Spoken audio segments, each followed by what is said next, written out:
Estamos de regreso en Mesa Testigo para hablar ahora con Agustín Rossi, una de las figuras principales de la política santafesina, ex diputado nacional, ex ministro de Defensa, ex jefe de gabinete, en el último tiempo ex candidato a vicepresidente de la Nación con Sergio Massa. Agustín, ¿cómo estamos? Muy bien, muchas gracias por la invitación. Gracias por venir. Bueno, empecemos por lo que fue el discurso del viernes pasado del presidente en el Congreso, esta convocatoria al Pacto de Mayo. ¿Le parece que es una trampa esa convocatoria, sobre todo para los gobernadores? Contextualicemos un poquito. El presidente va al 1 de marzo, no como fue el 10 de diciembre. El 1 de marzo venía sobre sus espaldas 2 derrotas políticas, a mi criterio, el retiro de la ley ómnibus y el haber puesto a los 23 de los 24 gobernadores en contra, y venía con complicaciones económicas. Yo digo complicaciones económicas en su cabeza, digamos, ¿no? Que está puesto solamente el superávit de la balanza, el superávit fiscal, porque hay en el mes de febrero una caída notable de la recaudación, producto de la caída notable de la actividad económica. 40% menos de recaudación del IVA en el mes de febrero, con lo cual ese objetivo del superávit fiscal empieza a complicarse por el lado de los ingresos del Estado. En ese contexto, el presidente hace un discurso, la primera mitad del discurso dedicada a sus propios, hace un discurso de campaña, resalta logros de la política económica que no son ciertos. Por ejemplo, bajaron los alquileres, todos sabemos que los alquileres, por el contrario, aumentaron y aumentaron muchísimo. Y sobre el final deja de hablarle a los propios y sale a hablarle a aquellos bloques políticos, no solamente parlamentarios, que se llaman oposición amigable o potenciales aliados que pueda llegar a tener Milei. En ese marco plantea claramente el acuerdo del 25 de mayo. Previo al acuerdo del 25 de mayo, extorsiona porque dice, bueno, vamos al acuerdo si me aprueban la ley ómnibus, y si me aprueban la ley ómnibus haremos un programa de beneficios fiscales para la provincia. Nunca se vio un grado de extorsión a cielo abierto, por decirlo de alguna manera, en un ámbito tan recoleto institucionalmente como en la apertura de la Asamblea Legislativa. Y finalmente termina diciéndole, bueno, si todo esto sucede, voy, a pesar de que ustedes los descalifican notablemente, les voy a abrir los brazos nuevamente para recibirlos y poder converger en forma conjunta. Entonces, extorsión y trampa. ¿Y qué tendrían que hacer los gobernadores ante ese planteo? Bueno, a mí me parece que es muy difícil, digamos, ¿no? Que uno habla sobre esa cuestión, pero yo lo que digo, tenés 10 puntos, no hay en ningún lugar, se nombra la justicia social, la movilidad social ascendente, la recuperación del trabajo, la producción, la defensa de la salud pública, de la educación pública, mantener el sistema universitario. No se habla de soberanía, no se habla de Malvinas. ¿Qué está firmando? Está firmando un programa muy similar a los 10 puntos del consenso de Washington, con algunas cosas que ya están en la Constitución, como por ejemplo preservar la propiedad privada, y con otras cosas que dejan una apertura a situaciones que ya hemos vivido los argentinos en otras épocas, como la vuelta a las AFJP, que va a ser un problema grave para el conjunto de la sociedad si eso sucede, o abre la posibilidad de un comercio internacional absolutamente abierto, con lo cual se convertiría en un industricidio para la Argentina. Lo vivimos en esta ciudad y en esta región durante los 90. Entonces, la pregunta que yo me haría, la haría al revés. ¿Qué pasaría si los gobernadores no van? Nada. Porque Milei también dijo que plantearon que si no se aprobaba la ley ómnibus había una crisis absolutamente enorme. Digo, además, para ser absolutamente honesto, si hubiese aprobado la ley ómnibus, ¿ustedes creen que hubiese salido la invitación para el acuerdo del 25 de mayo? Con la aprobación de la ley ómnibus, Milei no necesita ni a los gobernadores ni a los bloques parlamentarios, porque tiene la suma del poder público, claramente, con la aprobación de esa ley ómnibus. Bueno, me parece que lo que había que preguntarse, ¿qué es lo que pasaría? Nada, quizás lo que haría Milei es rebobinar, retroceder, porque yo creo que las cosas que hace las hace desde un lugar de debilidad política, porque intenta desbloquear, romper el bloque ese medio homogéneo que se había armado entre los gobernadores, y no pasaría absolutamente nada. Bueno, me parece, también digo esto, lo digo entre paréntesis, no es lo mismo mi situación, que no tengo ninguna responsabilidad institucional, que la de los gobernadores, que seguramente a la hora de tomar las decisiones tendrán en cuenta otra cantidad de elementos. Ahora, ¿qué pasaría? Nada. Bien. Agustín, en consulta la semana pasada un planteo de un juicio político impulsado desde Rosario por Dora Barrancos, el ex juez Rosaski, otra figura. ¿Qué opina de esta posibilidad? Bueno, me parece que hoy no está en la agenda, sobre todo. Sí me pareció muy interesante el planteo del cual se realiza el pedido de juicio político, que tiene que ver con los derechos individuales y con una cantidad de cuestiones que plantea el accionar y el discurso de Milei, ¿no? Milei, nunca hemos visto un presidente con esos niveles de agresividad, con esos niveles de descalificación. Para eso utiliza cualquier método, ¿no? Desde decirle corrupto a los legisladores hasta decirles dibujar o hacer un meme apelando a un chico con discapacidad del gobernador de Chubut. O sea que la realidad es que no tiene límites, que su único límite es cuando no puede avanzar en el poder. Y eso se demostró. Le pusieron un límite los diputados, le pusieron un límite los gobernadores en el marco de esta discusión. Me parece que si después de todo lo que te dijo vas a firmar el acuerdo del 25 de mayo por todas las descalificaciones que sufrieron, y bueno, algo de síndrome de Estocolmo tenés, ¿no? Agustín, hace unos días Cristina presentó una carta que hace un análisis muy pormenorizado de la situación económica. Ella al final parece habilitar como ciertos debates, creo que eran tabú para el peronismo, pero que estaban más en segundo plano, sobre la eficiencia del Estado, inclusive la cuestión del marco laboral, la cuestión inclusive de algunas privatizaciones. ¿Hay una posibilidad de discutir con Milei en esta clave que planteó Cristina en la carta? Yo no creo que haya posibilidad de discutir con Milei pocas cosas, digamos, ¿no? La realidad es que él te dice, votame la ley ómnibus y aprobame el pacto, que ya te digo cuáles son los 10 puntos. La aprobación del pacto sería legitimar para mí la política de hambre que está llevando adelante a la destrucción del conjunto de la sociedad argentina.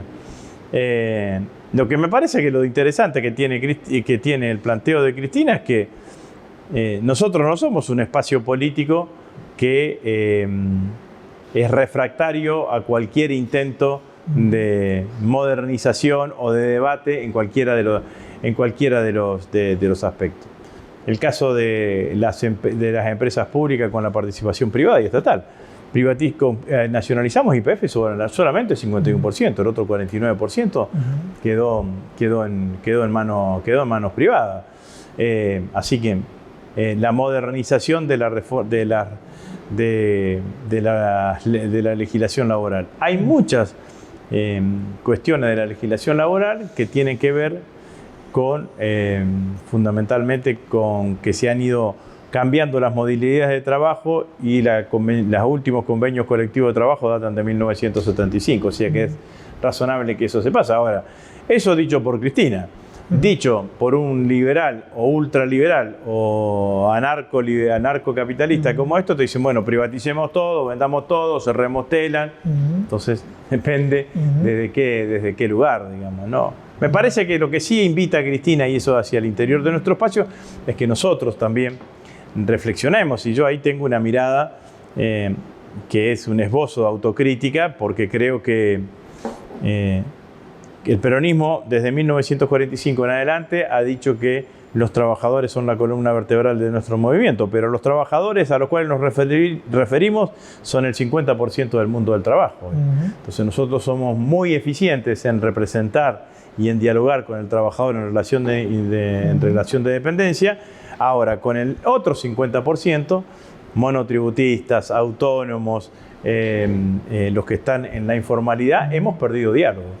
Y yo recuerdo claramente cuando nosotros íbamos en el marco de la campaña, esos trabajadores nos decían, cuando nosotros le decíamos, te van a quitar los derechos, te decían, nosotros no tenemos un derecho. Y tienen razón en muchas cosas. Vos fíjate, por ejemplo, el salario familiar.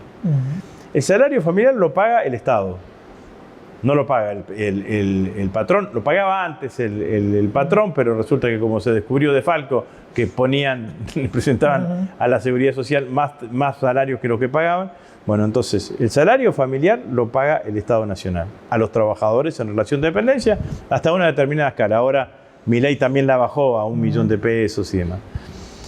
La asignación universal por hijo es una extensión del salario familiar para los trabajadores desocupados o los trabajadores no registrados. En el medio te quedan los monotributistas. ¿Por qué el Estado no le paga a los monotributistas salario familiar? ¿Por qué no hacemos eso?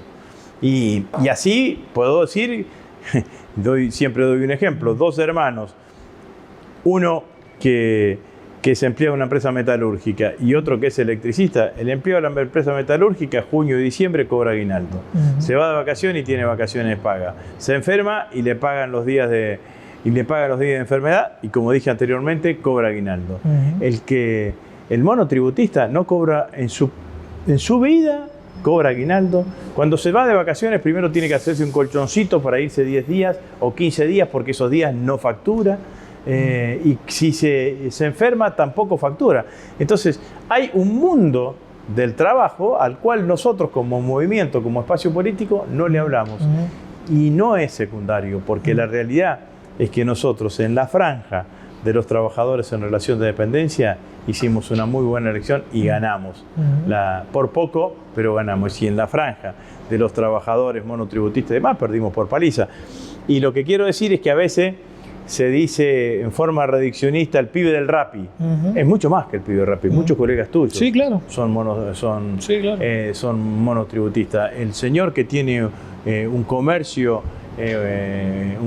pequeño, seguramente él es monotributista. El que tiene dueño de un kiosco es monotributista. El electricista, el plomero son monotributistas. Entonces tenés un mundo al cual nosotros hace años que no le hablamos. Desde el vendedor ambulante hasta un desarrollador de software. Exactamente. Y tenés categorías. Y sí que tenés la A, la B, la C, creo que hasta la G. Tenés categorías y podés empezar con las categorías más bajas. Si vos te acordás, cuando yo fui candidato a senador, precandidato a senador en las PASO del 2021, planteé el aguinaldo para los monotributistas. Entonces es un tema que vengo estudiando y que vengo trabajando desde hace bastante tiempo, pero me parece que ahí está uno de los temas que nosotros no terminamos de interpelar, digamos, ¿no? Entonces hay una cantidad de trabajadores que sintieron, porque después aparece la perversidad del discurso de Milei. Es tan perverso el discurso de Milei que muchos trabajadores monotributistas sienten que el trabajador en relación de dependencia es casta, porque tiene una cantidad de beneficios que él no tiene. Entonces, eso es lo que nosotros tenemos que discutir y dar vuelta. Agustín, y pasando de lo económico a lo político, en este juego del balance, pero también pensando para adelante, ¿qué tendría que tomar el peronismo como autocrítica, como balance de lo que fue la experiencia del Frente de Todos, pensando en la reconstrucción para adelante? Bueno, lo que no nos puede pasar más es la interna a cielo abierto que tuvimos, ¿no? Me parece que eso nos generó muchísimo daño.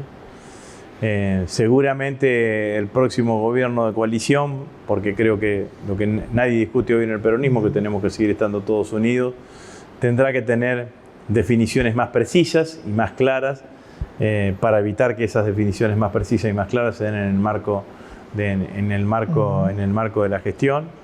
Me parece que este es un tema al cual hice referencia recién que hay que tener en cuenta, y destaco fundamentalmente que nosotros fuimos capaces, y Sergio Massa hizo mucho en esto, fuimos capaces de convocar por afuera del espacio del peronismo con banderas que a nosotros nos identifican, pero que también son identitarias de otros sectores políticos y sociales. Por ejemplo, educación pública, salud pública, defensa de la universidad pública, de la ciencia y la tecnología. Ahí nos encontramos con otras familias políticas que son parte y son responsables de ese 44% que sacamos en la segunda vuelta. Entonces, desde ahí no podemos volver para atrás. Nosotros tenemos que tratar de seguir hablándole a ese 44% y no sectorizándonos. Agustín, ¿ve a alguien que se perfile como el nuevo conductor o principal líder del peronismo en esta etapa, que está todo bastante asambleario y horizontal? Me parece que vamos a transitar una etapa más colegiada, por decirlo de alguna manera. Los liderazgos no los definen los dirigentes, los define la gente. Vamos a tener elecciones parlamentarias en los próximos tiempos. Y seguramente ahí se irá perfilando, pero bueno, hay una cantidad de dirigentes que tienen muchísima potencialidad. Y no me parece mal que tengamos una etapa en donde sea mucho más colegiada que las etapas que hemos tenido anteriormente. ¿En qué rol se imagina usted en ese proceso? Bueno, yo soy un dirigente ya de los calificados históricos, digamos, ¿no? Tengo muchos años de vida política, de vida de militancia, tengo mi territorio acá en la provincia de Santa Fe y tengo una participación política nacional. Soy un dirigente reconocido nacionalmente, he sido candidato a vicepresidente, un enorme honor que me ha concedido mi partido, pero seguramente protagonizando a nivel nacional y también acá en la provincia. Lidero una corriente política que es la Corriente Nacional de la Militancia, que está presente en muchísimas provincias argentinas y que obviamente su casa matriz es la provincia de Santa Fe. Así que sin ninguna duda que seguiremos trabajando en ese sentido y tratando de aportar la experiencia y también y obviamente la militancia detrás de ese objetivo. La verdad que no tener responsabilidades institucionales te permite tener mucho más tiempo como para recorrer. Estoy recorriendo la provincia, charlar con los dirigentes, charlar con los compañeros, con los ciudadanos, y eso también es un camino que pienso transitar claramente. Agustín, la última corrida, que nos queda poco tiempo, pero me interesa su mirada del comienzo de los gobiernos de Puyaro y de Hapkin. Bueno, el de Hapkin es un recomienzo, ¿no? Segundo tiempo. Me parece que si uno analiza hoy qué es lo que más ve del gobierno de Pablo, no tiene que ver directamente con el gobierno de Pablo, que es el conflicto con el transporte, fundamentalmente por las decisiones del gobierno nacional de la quita del subsidio, ¿no? También ahí, digo, muchas veces nos criticaron que el subsidio que ponía el gobierno nacional no servía para nada, y bueno, era bastante. Servía mucho, ¿no? Me parece que ambos gobiernos, el de Puyaro y el de Hapkin, van a estar muy condicionados por las políticas económicas que se lleven adelante. El Puyaro todavía en el marco de la gestión es difícil tener una conclusión definitiva. Creo que se equivoca con esta persecución que hace sobre los compañeros, sobre los empleados, los trabajadores que ingresaron en el último tiempo. Mi solidaridad para con ellos, pero bueno, habrá que ir viendo cómo se termina perfilando. Es un gobernador que llega con porcentaje alto de votos y mayoría en ambas cámaras, ¿no? Que no han tenido los gobernadores anteriores, y va a llegar y con un proceso de restricción económica enorme, ¿no? Porque cuando uno dice cae la recaudación nacional, también cae la recaudación provincial. Y cae la recaudación no solamente de ingresos propios, sino también de ingresos coparticipables. Y eso también lo va a llevar a una situación. Esta es una provincia que además tiene un sector público importante. Los docentes ocupan un espacio público importante. Es una provincia que va a tener repartida la crisis, me parece. En el interior se va a notar menos porque el sector agropecuario tiene una potencialidad y todo preanuncia que vamos a tener una buena cosecha. En aquellos lugares, como puede ser Rosario, la ciudad de Santa Fe, que están más ligados en términos generales al consumo, bueno, la crisis se va a notar mucho más, ¿no? Agustín, gracias por venir esta noche a Mesa Testigo. No, muchas gracias a ustedes. Quédense, hacemos una pequeña pausa y ya volvemos con más Mesa Testigo.